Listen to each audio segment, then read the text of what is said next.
A antiga Aldeia da Luz teve que mudar de lugar para o projeto, e a original se encontra submersa nas águas do lago.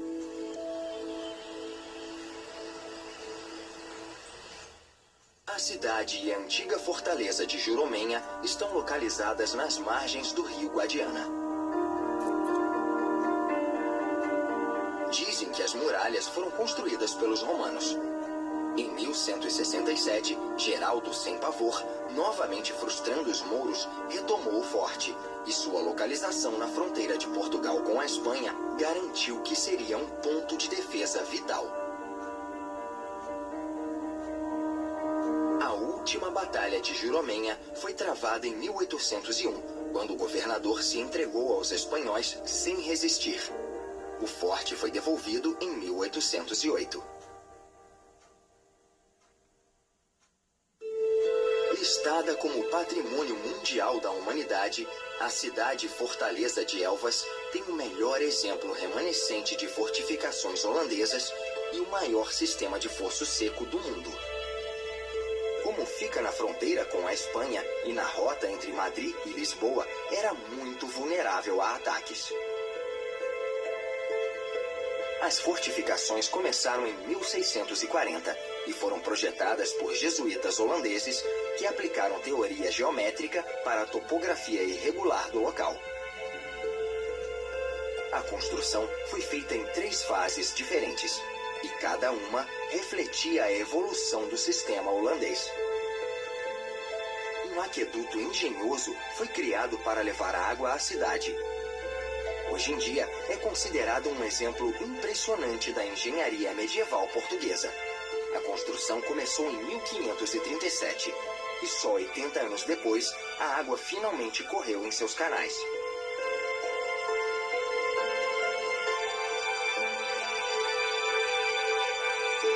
Com 843 arcos, o aqueduto mede 8,5 km de comprimento e 31 metros de altura. É o maior da Península Ibérica.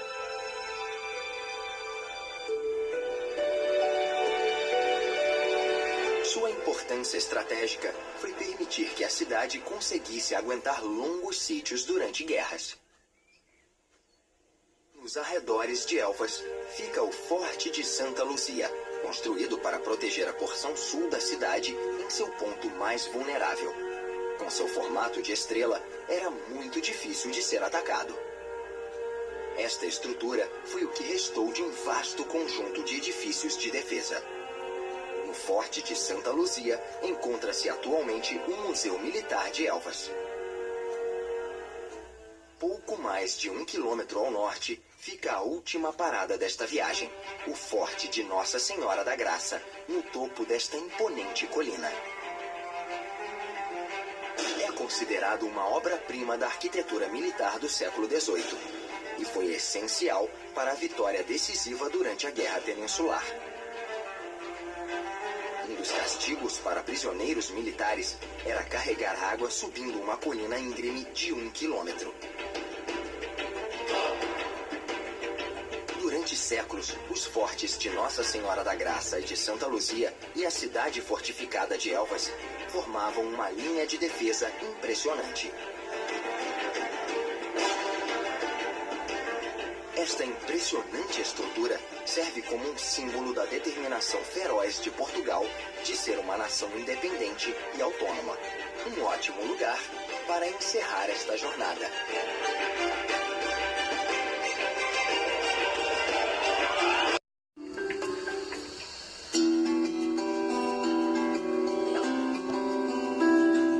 A Península de Troia se estende por 25 quilômetros a partir do estuário do rio Sado.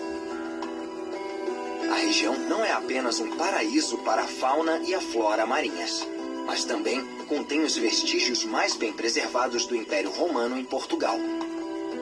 Vestígios de processadoras de peixe e sal, banhos romanos e cemitérios antigos são provas da influência clássica no país. O aroma singular de lavanda selvagem perpassa a maior parte da península, e golfinhos nariz de garrafa frequentam as praias, tornando a ilha um destino turístico muito popular. A viagem segue a costa para o sul, e a paisagem selvagem é interrompida na cidade portuária de Sines. Este é um dos maiores complexos marítimos industriais de Portugal. Hoje, a economia da cidade depende basicamente de refinarias de petróleo. O porto, inclusive, contém um terminal para produtos brutos líquidos, que pode suportar navios-tanque enormes como este. Sines é um porto importante há muito tempo.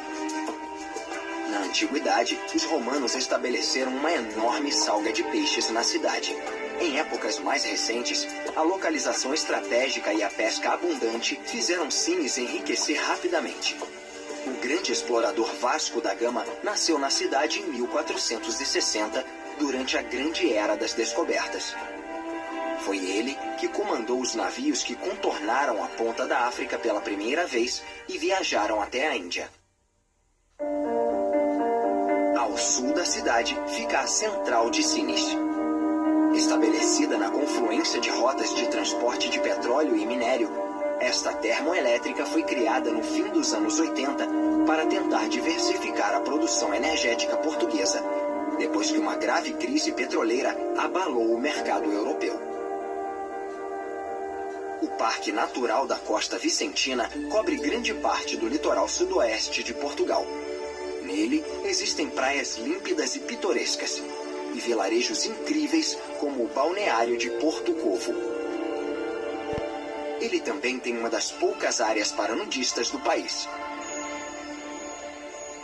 O parque se estende por quase 150 quilômetros, de Sines ao Cabo de São Vicente. Grande parte dele é composta por uma mistura de penhascos e enseadas de areia. O Oceano Atlântico maltrata muito este trecho de costa, mas antigos portos pesqueiros oferecem segurança aos iates particulares modernos. Uma das grandes vantagens de ver a costa do ar é a possibilidade de observá-la de maneira singular. As várias camadas de estratos que se acumularam na região por milhões de anos, enquanto as forças da Terra moldavam o mundo, podem ser vistas claramente neste trecho da costa.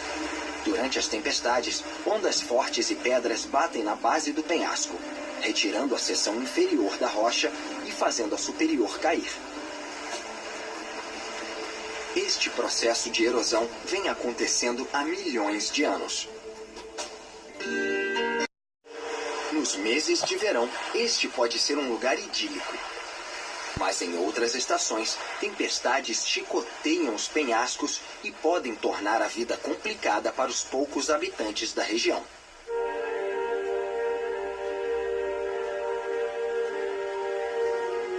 Rochas traiçoeiras esperam para destruir todo o navio que está sendo levado para a costa. Os portugueses sempre tiveram grande respeito pelo mar.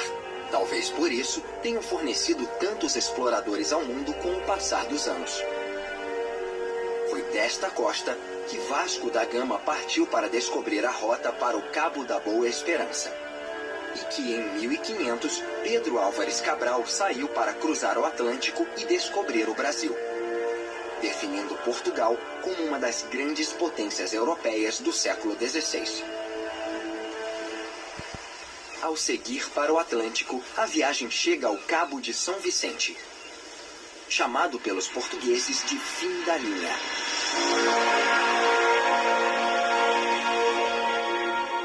No limite de um penhasco de 75 metros de altura, fica o farol mais famoso de Portugal, um ícone da história marítima da Europa. A estrutura atual foi construída em 1846. Mas há faróis neste local desde o século XVI, que serviam como marco para os navios que vinham e voltavam do Mediterrâneo. Na verdade, a história do local é ainda mais antiga, já que foi nele que, no século XV, Dom Henrique, uma figura essencial para a expansão da Europa para a África, estabeleceu sua residência e promoveu grande parte do sucesso de Portugal. Ele também criou uma escola perto do farol, atraindo os maiores talentos de toda a Europa que vinham aprender a fazer mapas, construir navios e navegar. O treinamento intenso acabou fazendo com que uma nova geração de exploradores surgisse.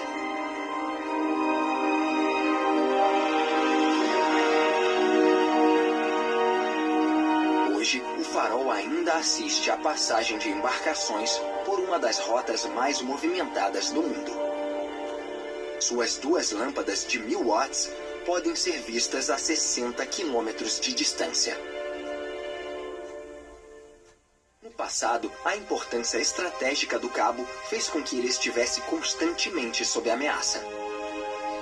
Por isso, no século XV, Dom Henrique ordenou a construção da fortaleza de Sagres, para proteger os interesses de Portugal.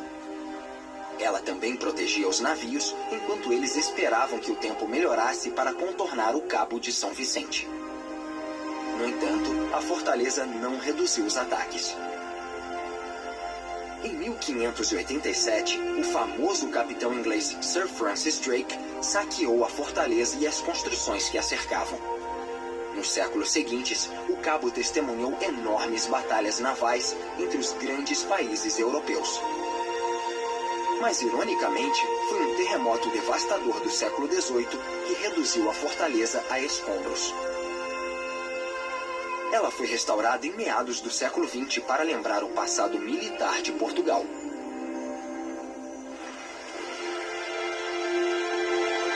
Ao dar a volta no cabo, a viagem chega à costa sul de Portugal, o Algarve. Esta é uma das áreas litorâneas mais populares da Europa. O nome Algarve lembra a época em que os mouros invadiram e ocuparam grande parte do sul da Península Ibérica.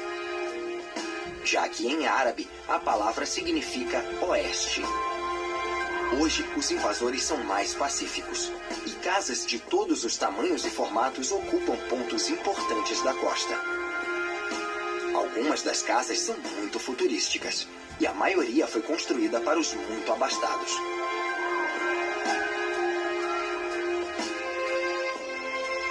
E nenhuma cidade tipifica mais o Algarve do que Salema.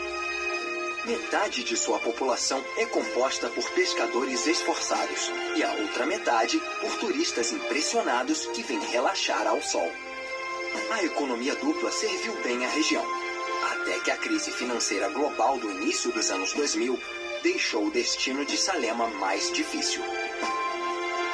No entanto, a cidade vem se recuperando com lentidão, mas regularmente. Mais a leste da costa, a viagem chega à Luz, conhecida pelos moradores como Praia da Luz. A expressão foi registrada pela primeira vez nos anos 20.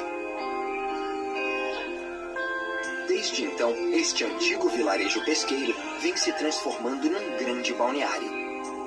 Antigas enlatadoras foram substituídas gradualmente por escolas de windsurf e mergulho, discotecas, lojas e restaurantes. Os fazendeiros locais venderam seus terrenos para investidores que construíram hotéis, condomínios e prédios de apartamentos. Infelizmente, o balneário ganhou fama internacional em 2007, quando uma menina, Madeleine McCann, foi sequestrada em seu hotel. O caso foi divulgado em todo o mundo. Mais bonitos de Portugal, a Ponta da Piedade. É a maior atração da área para turistas e moradores, que costumam chegar ao local de ônibus ou trens sazonais. Durante mais de 1000 anos, o mar esculpiu cavernas, grutas e arcos marinhos extraordinários nesta costa. Uma das melhores maneiras de ver estas formações rochosas é do mar. Passeios de barco navegam por entre as rochas estranhas, que, dependendo do ângulo, podem assumir a forma de animais ou até de pessoas. Com o passar dos anos, todas adquiriram nomes, como camelo, esfinge, casal se beijando.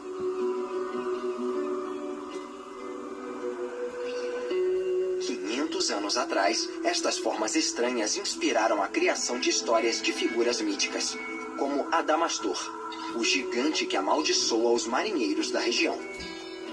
Descrito por Luís de Camões, o tradicional poeta de Portugal, Adamastor é de disforme e grandíssima estatura.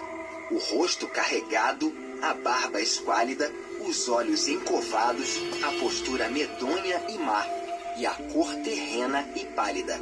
Cheios de terra e crespos os cabelos, a boca negra, os dentes amarelos.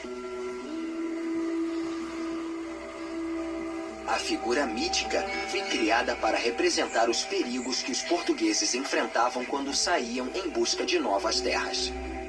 Ele costumava ser desenhado nos mapas em lugares em que navios não haviam velejado ou que haviam naufragado.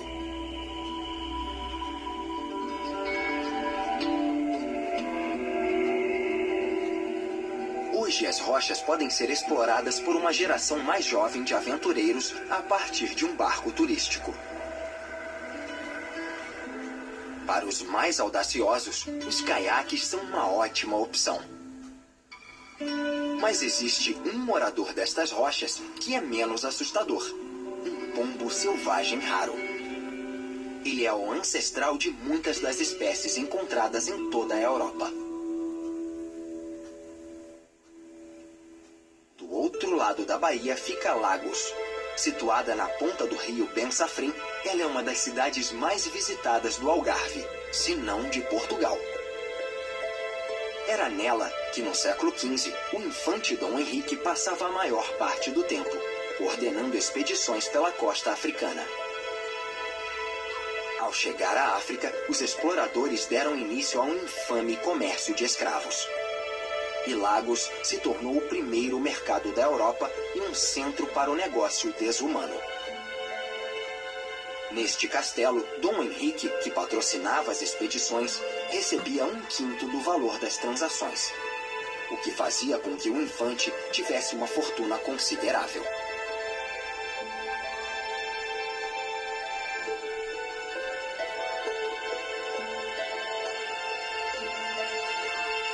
Hoje a história de Lagos é muito diferente.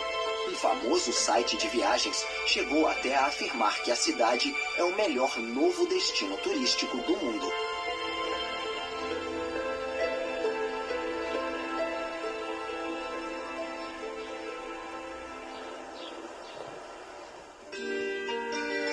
Na baía seguinte fica o balneário de Armação de Pera. A maior parte desta costa viu seus vilarejos se transformarem em balneários famosos e modernos.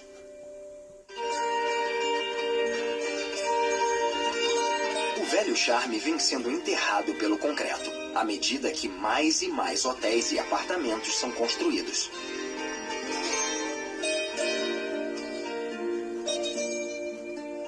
Um dos principais destinos turísticos da região é Albufeira, chamada de porta de entrada do Algarve e capital do turismo. Os inúmeros hotéis da cidade atraem visitantes de toda a Europa. Dos 5 milhões de pessoas que vêm para o Algarve todos os anos, a maioria fica em Albufeira.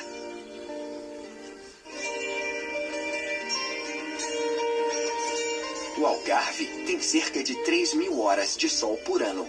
Por isso, não é apenas um balneário popular, mas um local em que os estrangeiros compram propriedades. Ele também é um paraíso para iates e barcos particulares, já que grandes marinas foram construídas, como esta de Quarteira.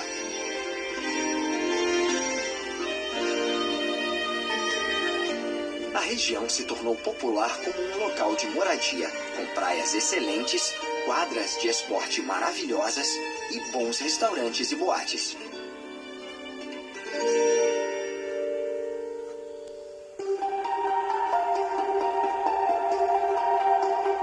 O transporte também é importante. Por isso, grande parte da região é servida pelo Aeroporto Internacional de Faro.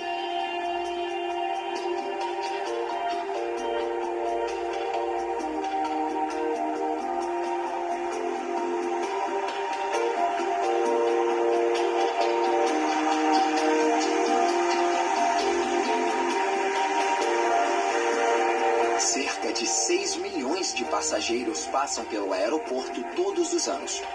Mais de 30 companhias aéreas de toda a Europa usam as instalações. Hoje, Turistas da Inglaterra, da Escócia e da Irlanda do Norte lideram as estatísticas de visitantes. O aeroporto foi aberto em 1966 e desde então passou por duas grandes reformas. Ganhou um novo terminal de passageiros em 1989 e foi ampliado em 2001. Por causa do crescimento da popularidade do Algarve, as pistas e a infraestrutura do aeroporto vão ganhar uma nova ampliação, que permitirá o atendimento de 8 milhões de passageiros.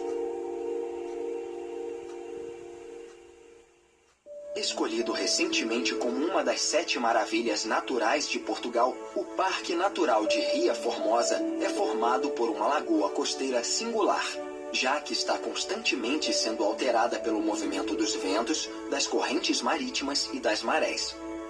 O parque se estende por 18 mil hectares e é um paraíso para observadores de pássaros, já que é um ponto de parada para aves que viajam entre a Europa e a África.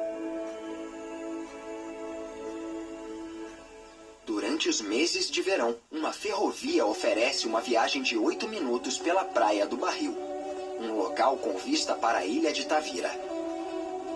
No passado, o local era um ponto estratégico da entrada do Mediterrâneo e foi disputado por poderosos rivais europeus.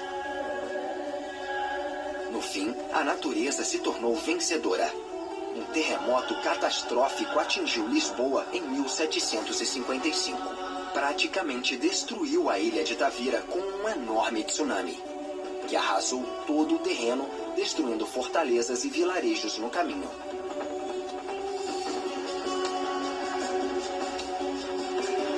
Com 15 quilômetros de extensão e apenas 150 metros de largura em determinados pontos, a ilha hoje é um destino alternativo popular, onde o naturismo é praticado livremente. Mas Tavira não é apenas um destino de férias. Uma série de salinas cobre praticamente todo o norte da ilha. A água salgada é jogada em leitos artificiais como este, onde a umidade é extraída através da evaporação natural.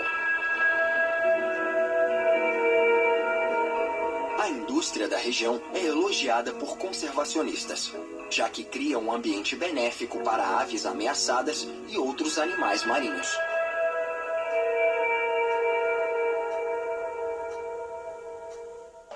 Monte Gordo é o último balneário antes da fronteira com a Espanha. Hoje é difícil acreditar que este local moderno tenha sido apenas um vilarejo pesqueiro. Mas talvez tenha sido uma transformação inevitável, já que ele tem uma das praias mais bonitas do Algarve.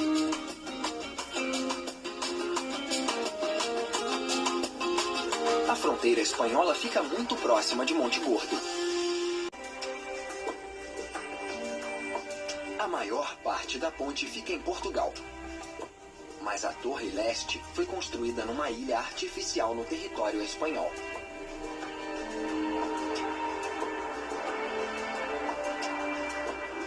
A construção começou pelas duas torres. Depois que elas foram terminadas, os decks foram montados e pendurados em cabos.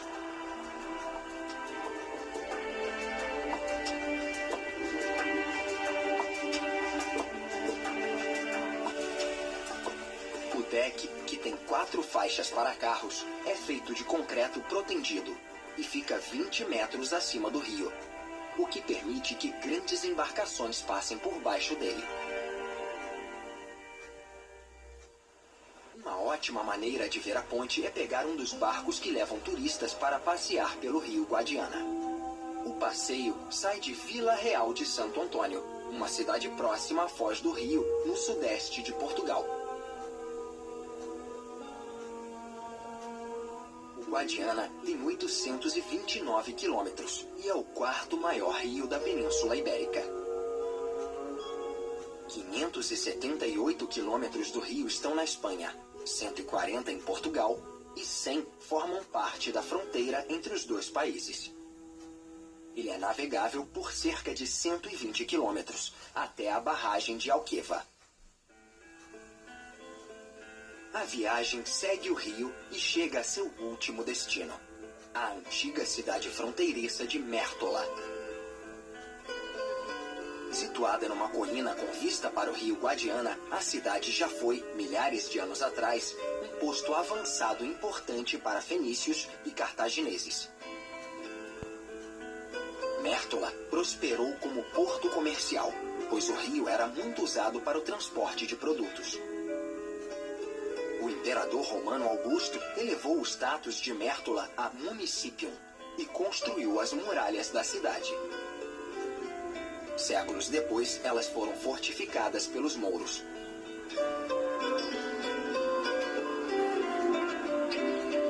Durante a Reconquista, a cidade teve papel essencial, pois foi a sede de um dos maiores exércitos cristãos de Portugal, os Cavaleiros da Ordem de Santiago da Espada. Mértola ainda mantém vestígios dessa fusão de culturas, como este castelo, que foi iniciado pelos muçulmanos e terminado pelos cristãos no século XIV.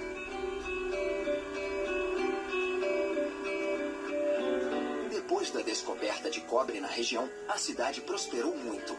No entanto, em 1965, o minério se esgotou.